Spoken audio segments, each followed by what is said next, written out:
Record. Thank you. Okay, good morning, everyone. So just I'll go back and revise. So within the kingdom Plantae, there were 5 different groups that we were looking at. Halophyta, bryophytes, pteridophytes, gymnosperm, and angiosperm. And like I had said, from a very simpler system to the very complex system, that is the higher plants, that's where this kingdom Plantae is classified into. And the first of it we had seen was the Halophyta, where the examples we had seen was mainly of the algae and that of the Spirogyra. Right, I had even shown you the structure of Spirogyra. How does it look like? It's like a spiral helical structure. That's the Halophyta. The main characteristic of Halophyta was no distinctive structures of the plant body, right? Like how we know of root, stem, leaf, and so on. Structures may look like leaf or may look like stem, but they are not well differentiated internally, like cellular organization wise. So that was the thallus, and that was the category Halophyta. So the next category that we'll start anew is Bryophyta. Now bryophytes, again they fall similar, means they are a little higher in terms of complexity. Like if you read the second point, the plant body has root-like, stem-like, and leaf-like structure. That does not mean they have root, stem, and leaf. Something that looks similar to root, looks similar to stem, and something that looks similar to leaf. That is what is present in bryophyte. And sorry? Yes. So for example, moss, everyone knows, very well aware of what moss is, right? So in terms of, if you look at a moss, it looks like there are certain root-like hair, root hair-like structures below this green part of the moss, right? That is something like root-like, but that these are not completely developed root. And these bryophytes, they do not even have vascular tissues. Vascular tissues in the sense, xylem and phloem, because these are most primitive or most simpler form of the plant. That's why they do not have any vascular tissues. Bryophytes, these are terrestrial plants. That means they grow on the land, but they are known as amphibians of the plant kingdom. And why that is so? Because they require the water for sexual reproduction. If you remember that plant called Vallisneria, the aquatic hydrophily type of pollination, right? Water is required for the pollination of those type of plant, and that's why these bryophytes, they are called amphibians, because they require water for the sexual reproduction process. So that's why they are called as amphibians of the plant kingdom. That does not mean they like grow in water as well as the land. Quite commonly, they are found in the moist and shady places that you know of. You will only see moss, not at the open and like dry place, but more of moist and shady place. And the examples are moss, hornworts, and liverworts. So let me show you these two examples as well. So hornworts. So this is something that looks like hornworts, because it's like a horn-like structure. You can see this. That is what is called as hornworts. And these are again like same, they grow on the walls or very moist places. So that's the typical example of these hornworts. And then there is something called as liverworts. And of course moss, you know, so I'm not going to show you the moss. This is something like liverworts. Again, it has nothing to do with the liver in the human body. Yeah, they're just called so because of someone must have given that name. So these are the examples. Like this is a very typical example of liverworts. And if you see this structural organization, now this looks like a leaf, but it's not leaf, rather it's the thallus, and you can see a root-like structure. So that is like a typical bryophyte category. So are those roots They are rhizoids. They're not roots. They are not roots. They are. That's when I said they are root-like. They look like roots. Huh? And where was the stem? There is no stem. Stem and leaf, they are merged together to form thallus. That's what is the characteristic. Okay, so that is second category, Bryophyta. Now the next category is Pteridophyta. This is like a commonly known examples are these fern, right? All these fern type of categories, they fall into this Pteridophyta. Now, pteridophytes, they have well differentiated plant body. So again, from Thallophyta, thallus is the only structure. Bryophyta, they are little stem-like, root-like, and leaf-like structures. And in Pteridophyta, that is the third category, they have well differentiated plant body. That is, root, stem, and leaves, they are very much present in these plants. They have vascular system for conduction. Earlier two categories had no xylem and phloem. Pteridophytes, they have vascular system, that means they have xylem and phloem for conduction of water and the substances. And some of the common examples are Selaginella and Equisetum. Again, you need not remember, even if you write the fern, again this FERN. Yeah, so all these examples of these plants, they are the fern type of plant, or even if you write pteridophytes, you should get the same type of plants. So you can see all of these pteridophytes, which are like, look like a fern. These are all examples of this pteridophyte.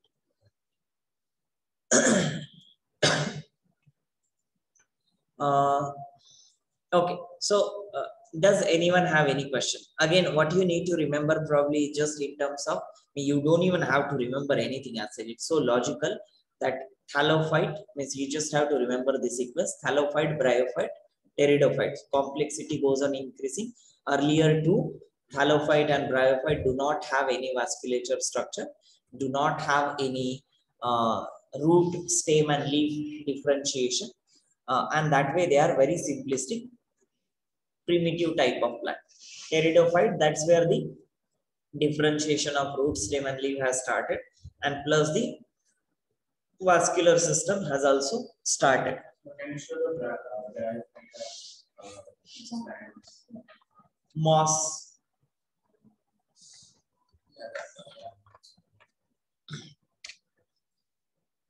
Okay, so that is pteridophytes. Now gymnosperm. Again, if you remember, we were looking at the flowering plants, or we are looking at the flowers, and there we had spoken of these gymnospermic plants, right? These are the plants which have very well differentiated plant bodies and very well differentiated vascular tissues as well. So in terms of complexity, they are one step higher than the pteridophytes. But the most important characteristic of this gymnosperm is presence of this naked seed. Naked means it's not like literally they don't wear clothes. It means the seeds, they are wide open. In the sense, like if you look at these, pine is an example actually. Pinus, that is the example of gymnosperm. So these are the seeds. So they can grow into the new plant if they are fertilized, of course. So that is like they bear naked seeds, and the seeds are not enclosed within the fruit. That is what it means by the naked seeds. Otherwise, in the flowering plants, you know, the fruit, and within the fruit wall, there are all the seeds present inside. Common examples of gymnosperm is the Cycas, Pinus, Ephedra. Cycas is, again, I'm sure everyone has seen it. It's there in front of library in Sahyadri campus, and most of the places, ornamental plants like this one. Yeah. Right?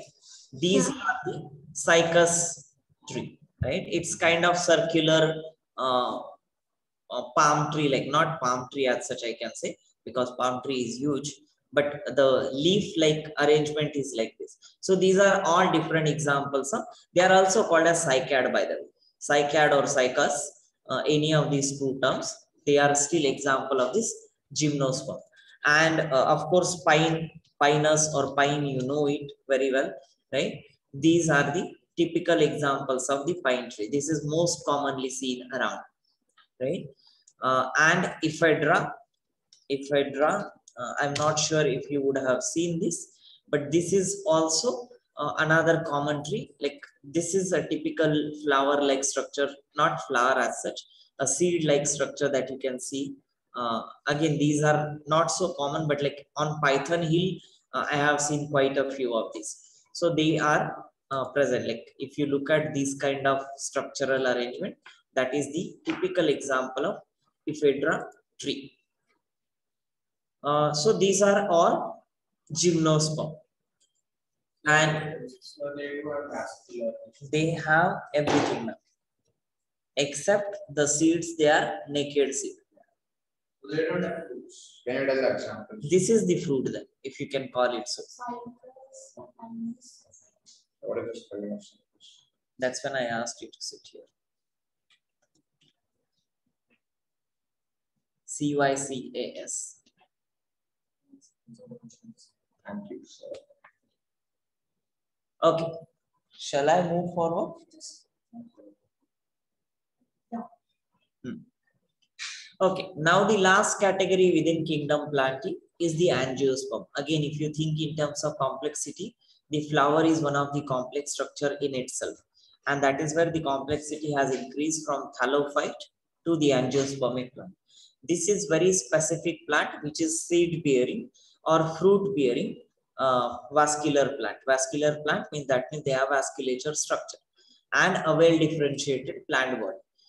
Again, well differentiated plant body means they have typical root, typical stem, leaf, and so on. Seeds of these angiospermic plant, they are typically enclosed within fruits. That means they are no more naked seed like the gymnosperm, right? So the seeds are enclosed within the fruit. So any type of plant which you know of, or any type of fruit that you eat in general, falls under this category of angiosperm. There are two main divisions of these angiosperm: monocot and dicot, or monocotyledonous and dicotyledonous plants. So that is the simplest division, that is based on the number of cotyledons present in the seed. So that is how they are differentiated. There are several other types, but these are the two main types. And the examples: tomato, mango, onion, the wheat, maize, any of these plants, they fall under angiospermic plant. Wherever you see a flower, that will fall under this angiospermic plant. And if they are producing the fruit, which is whether, forget about being edible or non-edible, but if they are producing fruit which contains the seeds, they will fall into the category of angiosperm. Any questions so far? Anyone? Does anyone have any question? No, sir. Yes, Anavi. So then, like, sir, sometimes, like, what about the fruits that don't have a seed inside them, but the plant is flowering? Fruits don't have seed. Like, for Like, example, maybe like some leafy vegetables. but leafy vegetables are leaf. So, like, so they're not counted as You have seen angiosperms. onion, for example. Onion bears that fruit on the top. If it is kept for long, that bears the fruit and also the seeds, which actually is a flowering part. And in banana, there was something like this, no? I showed Yeah, you. banana So also. like leaf plants, you can like replant them, right? Just like take one. Sorry. Like this leaf plants, you can just replant them, right? Just take one leaf and put it on the ground. Not all of them. Some of them, yes. So it depends on which plant are we talking about. And that's when I said, like, there are different types of plants as well within this category. We generally segregate them into two parts, that is monocot and dicot. which is the most easiest and broadest categories. But that leaf, like starting a new plant from a leaf, that is a type of vegetative propagation, what we call as one mode of asexual reproduction. So that is totally different issue, and there are very few plants like that. Okay, I assume these parts are clear. So these were the 5 categories within kingdom Plantae. Last kingdom. Yeah, and now this is the last kingdom. Again, while you are studying any of these kingdoms, what you need to remember is special characteristics of that particular kingdom or subphylum or subcategory, and you need to know 1 or 2 examples of each of the category. That is for sure. So you have to study accordingly. So now we will see kingdom Animalia. That is the last and one of the largest kingdom as well. So kingdom Animalia constitutes all the animals on this earth.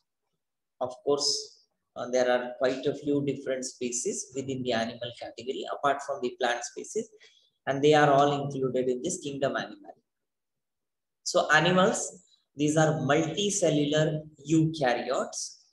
Again, if you remember that classification, we have been doing unicellular prokaryote, that was first, then unicellular eukaryote, that was second, and then the third was multicellular eukaryote, that was fungi, and then Plantae, and then Animalia. So the complexity is increasing from the single cell to multicell, from prokaryote to eukaryote, from undifferentiated to differentiated body structures, and so on. So that way, this kingdom Animalia stands at the end in the row. So they do not possess the chlorophyll or a cell wall to exhibit, and they exhibit the heterotrophic mode of nutrition. So every animal. Yeah, there is no animal, as far as we know, which can photosynthesize on its own. You can do an experiment. You can inject the chlorophyll pigment in the human embryo and check if that body does photosynthesis. No. Huh? How will we inject? Micro injections. So there are quite a few techniques where you inject DNA or RNA or protein at 1 cell stage in the embryo. 1 cell stage I'm talking about. That means just the zygote has formed. That is, the sperm and ova, they have fused with each other, and that's when you inject something in it. Maybe sometime I will show you that. I used to do quite a lot of it, not in human though. It was the fish embryo, but I had done 1 cell injection, like almost 300 to 500 each day. Each day, exactly. How much time? I used to take 2 hours or so. No, how many days will you do that? I did it quite often. It was a part of my experimental setup. 72 hours of experiment. So I used to collect almost 1,000 fish embryo, almost 1,000, out of which some of them used to be unfertilized. So I had to segregate fertilized one, and I have to be super fast in doing this, because within a span of 3 to 4 hours, they go to double stage. So I have to be like fast so that I can do experiments with this first single stage. So after collecting the embryo, I have to clean them. After cleaning, I have to mount them in a row-like structure. Like agarose well, I have to put them in sequence, like how you put a bead in a thread, something like that. And I have to orient them so that I can see the single cell under the microscope. And with the micro injector, I have to insert the needle. What exactly did you inject? So I was injecting different things. These were DNAs or RNAs that I wanted to study, or even some proteins, whichever, again. So I was working on that cell polarity aspect. How is it related? A particular gene called partitioning defective, how it is related to cancer. So that's what I was working on. What are your findings? Findings we can talk. It's a lot. We'll talk at the dawn. Okay. So coming back here, so within kingdom Animalia, there are 9 different phylums, what we call as the subcategory below the kingdom. That is, if you remember that now the King Philip, after kingdom, it comes phylum. So those phylums, there are 9 of such categories called Porifera, Coelenterata, or it's also called as Cnidaria, Platyhelminthes, Nematoda, Annelida, Arthropoda, Mollusca, Echinodermata, and Chordata. These are the 9 categories. We will see one by one each of them because they are very interesting. Yeah, sub learn karna hai. So can I go to the watch? No, I'm gonna watch one. I'm just here. it's okay. So come in 9 minutes. No.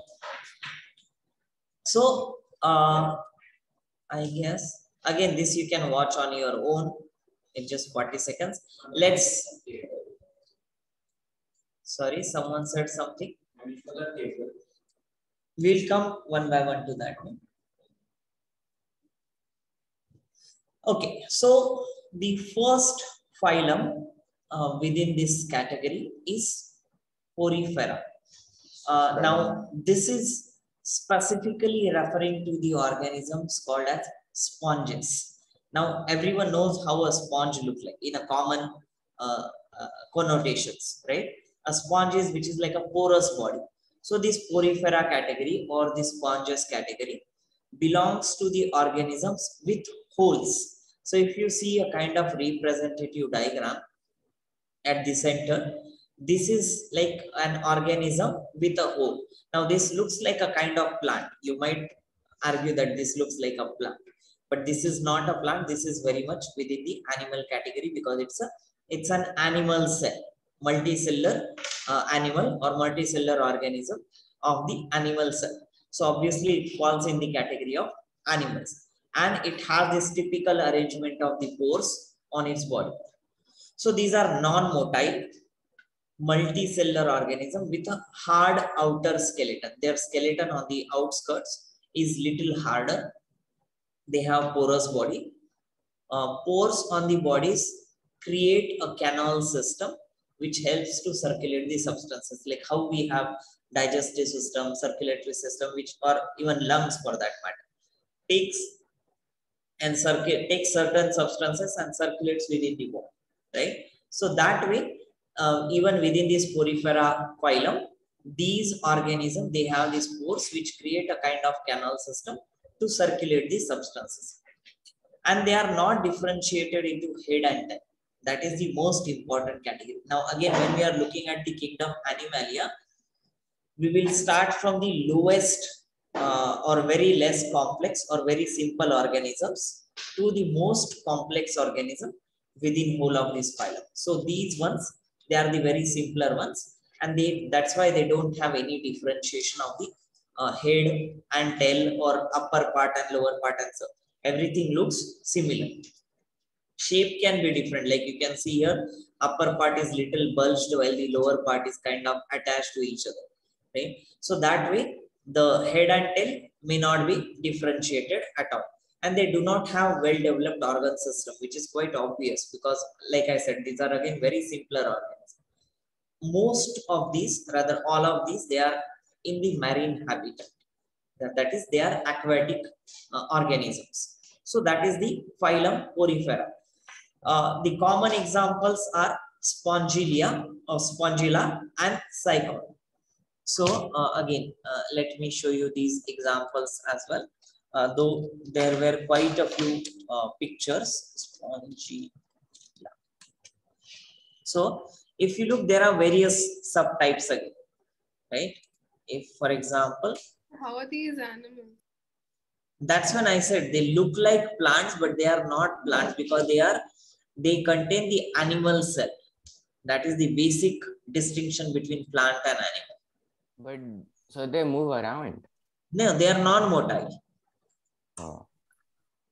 See, these are the ones. So there are quite a few types. I doubt if this is Spongilla. I don't think so. This is Spongilla. This is something else. Yeah. But yeah, this one, freshwater sponge, right? These are the typical examples. So they have these they stay at one place, they get the nutrition from the other organisms, and then they keep growing. Yes. Huh. Like these kinds of these will live for very long because like they're No. they're underwater, so they can absorb water. No, they don't live for long. I'm not sure of what is the time frame, but surely they cannot live for longer. No, so because of silicon. Yes, sir, but because Psychon. they can, What did I write? Oh, no, so because like they are small, they can absorb water from them. yeah. So you No. don't understand how can they have a hard skeleton with the holes in the body? ये deep sea diving में दिखता है sir. Yes, what exactly is the? We also have a kind of very rough skin, and we still have pores on our body. It's just not hard. I'm saying rough. So you can see this deep sea diving. So it's like only a walking skeleton. Yeah, Sorry? A walking skeleton. It's Can not. you walk? It's not even motile. Not motile, but only a skeleton. Yeah, it's only a skeleton. So if you see, these are the kind of pipe-like structures. That's why they are kind of porous. So, Uh, what do they absorb nutrition from? through the pores. So if you want to look at that structure, it's here, No, right? not that. Then? What living creatures do they absorb nutrition? Sorry, come again. What living creatures do they absorb nutrition from? All those smaller organisms which are present within the, it can be algae, it can be moss, or it can be microorganisms, or they might be growing as a parasite on something else. All of these different modes of nutrition. So we are not actually going into the details. We are just looking at the very basic categories, so that if at all, like, you know, if you go and do a deep sea diving somewhere, you should be able to see all these creatures and also identify them. That is, these are the basic characteristics. Of course, we can study a lot more in this, the organization of the cells, tissue types, what is their type of metabolism and so on. There is quite a lot to study, but again, we are not talking about it at all. Main characters that you need to remember, these are like sponges. They have pores on their body with outer hard skeleton. Again, not all of them need to have this hard skeleton, like you asked, Akshat, right? Not always. Some of them, they can just have simpler porous body. Yeah, and they can be little like how we have a skin, right? So that way, did not always have. Hard does not literally mean it has to be like this. Yeah, but it is kind of sturdy that way. And yeah, non-differentiated into any of the body organs. So that is like a common structure throughout. So that is phylum Porifera. Again, there was a small video which I skipped. You can have a look at it later. Then the phylum Coelenterata, or it's also called as Cnidaria. So this particular phylum, it is called so because these are hollow-bellied, which, so this word coelenterize is derived from the Greek word which means kilos. It's not your kilogram wala kilos. So it literally translates to English into hollow-bodied organism. That's what is coelenterata. Now, why they are hollow-bodied? Because they have cavities. Sorry, bellied. My bad. Hollow-bellied. It doesn't again literally mean they have belly and that is hollow belly. Like what we consider as a belly is the inner part or the middle portion of the body of an organism. That is what we call as belly. In these cases, like human belly and these organisms' belly is not the same. So hollow-bellied organisms, so they have hollow body cavity.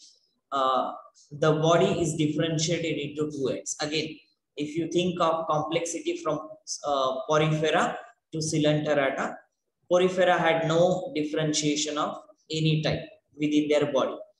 These organisms, Coelenterata or Cnidaria, they are differentiated into two ends. Usually it is called as top or bottom or head and tail type of organization. That is two ends. The body is made up of two layers, inner and outer linings. So they have also again one more layer of complexity in terms of layers around the organism. They usually live in colonies. For example, corals. Again, corals everyone knows. Or they can also live as solitary, like sea anemone. The middle example is the middle picture is the example of sea anemone. And jellyfish, again, I'm assuming everyone knows. So the last picture, that is the hydra, that is shown here. So there is all the organisms, they have hollow body. They are differentiated into head-like portion and a tail-like portion, that is differentiated into two ends. And the examples are jellyfish, sea anemones, corals, and hydra. These specific hair-like projections, they are called as tentacles. You can see all of these organisms, hydra, sea anemone, and jellyfish, all of them, they have very clear tentacles. Yeah, so they are in the phylum Coelenterata. Any question?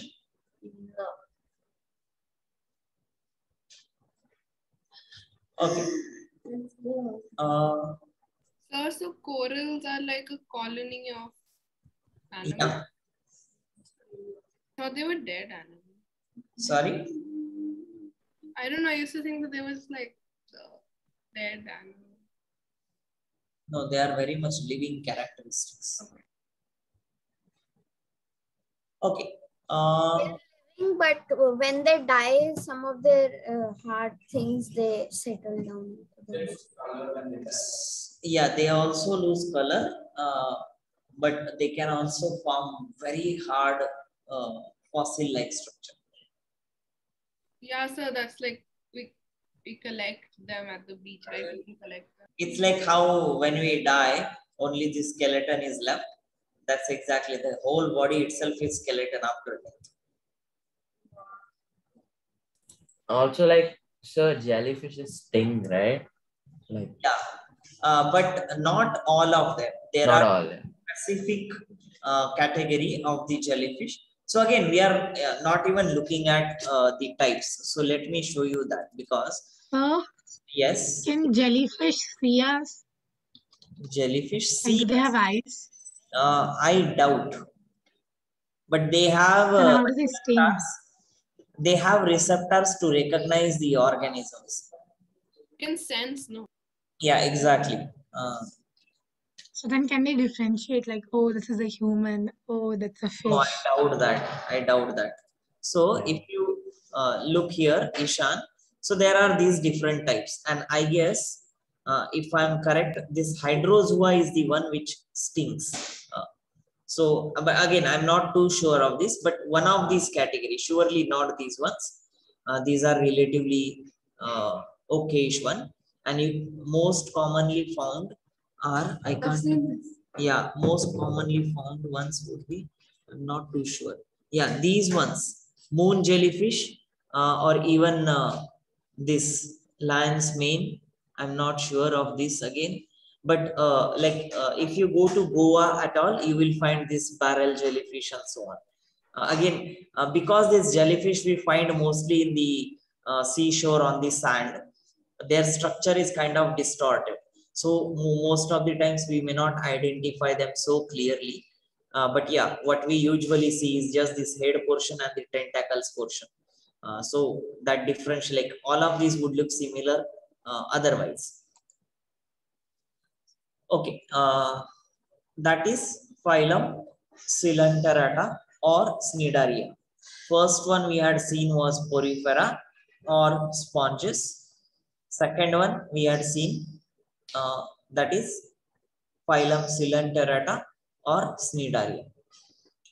I guess we should stop here for today.